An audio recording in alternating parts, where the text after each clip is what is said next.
Hi friends! The Morrigan is one of the most well-known goddesses in Celtic Irish mythology. She is a triple goddess and is associated with war and battle, death, prophecy, and sovereignty. She is often depicted as a crow or raven, and her name means Great Queen or Phantom Queen.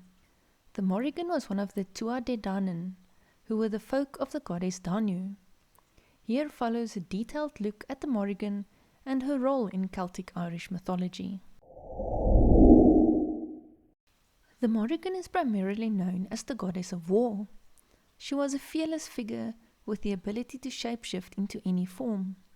In the 1870s book called The Ancient Irish Goddess of War, the Morrigan is described as being able to predict the death of warriors in battle, which she used to influence the outcome of war.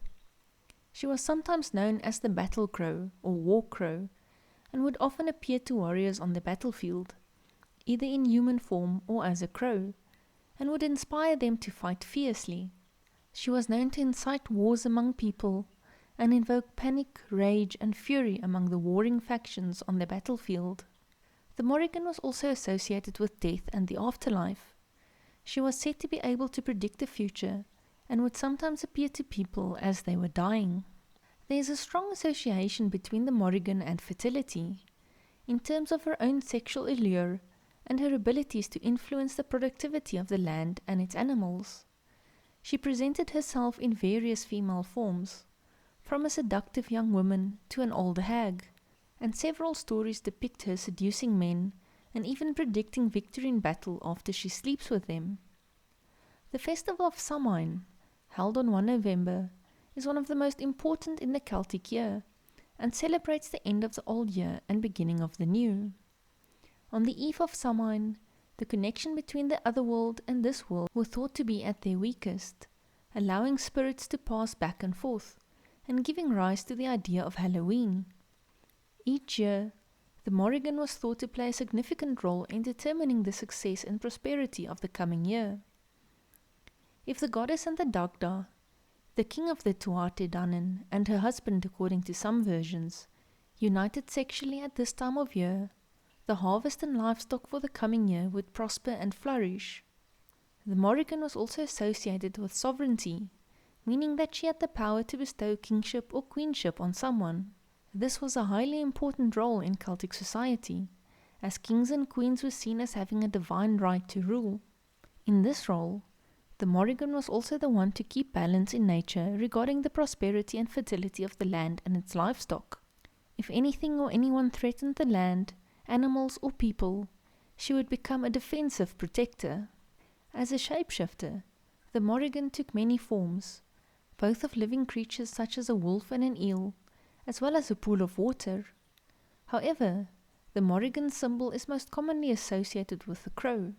Before a battle, the Morrigan sometimes appeared as an ominous washerwoman, also known as a type of banshee in Irish, that some think are the precursor to the banshee, a female fairy that figures in later Irish and Scottish mythology.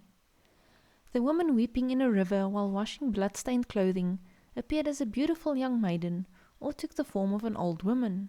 The blood-stained clothes and armor were a very ominous sign and predicted a violent death to whoever they belonged to. The Morrigan was often portrayed as a powerful and unpredictable force, capable of both helping and hindering people. She could be a fierce warrior and protector, but she could also be a trickster and bringer of chaos. In the myth of the Morrigan and Cuchulainn, she attacks and tricks the mighty warrior after he rejected her love, predicting his death in battle and visiting him once more as he took his last breath. The Morrigan was sometimes grouped together with two other goddesses, Baive and Macha, or sometimes Neven or Anand, to form a trio of goddesses known as the Morrigan, the Morrigu, or the Morrigna.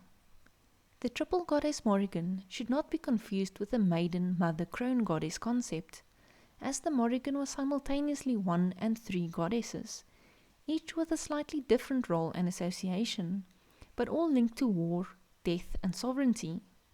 Some scholars suggest that the trio of goddesses was simply different aspects of the Morrigan, as the triple aspect of gods is a common theme in Celtic religion, which emphasizes the potency of the deities.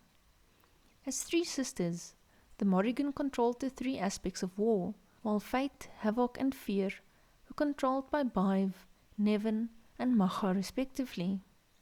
In this form, the Morrigan had control over life and death. There is no firm boundary nor easy line to draw to separate one sister from the other. This added to the mysterious nature of the Morrigan. It was sometimes the name of one sister or the collective title of the three, and in most cases both versions of the goddess are accepted. The three sisters were war deities, each overseeing a different aspect of war.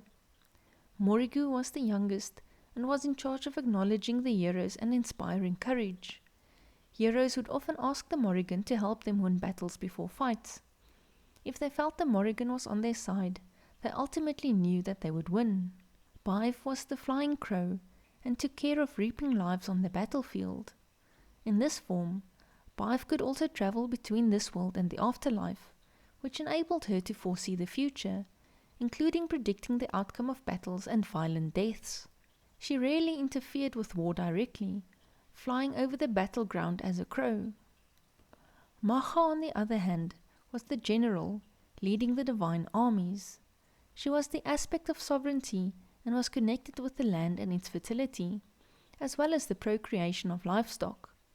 She was often associated with horses, and the origin of her name possibly comes from a grassy plain, used to graze animals.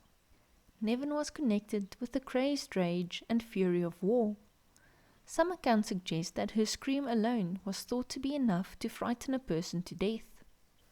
All three goddesses are the daughters of Ernmas, the great mother deity, and their father is, in some tales, the sorcerer god Keleton. The Morrigan had one son, Mechi, who had 3 hearts, each of which contained a serpent, and that could have caused disaster for Ireland if they were not stopped.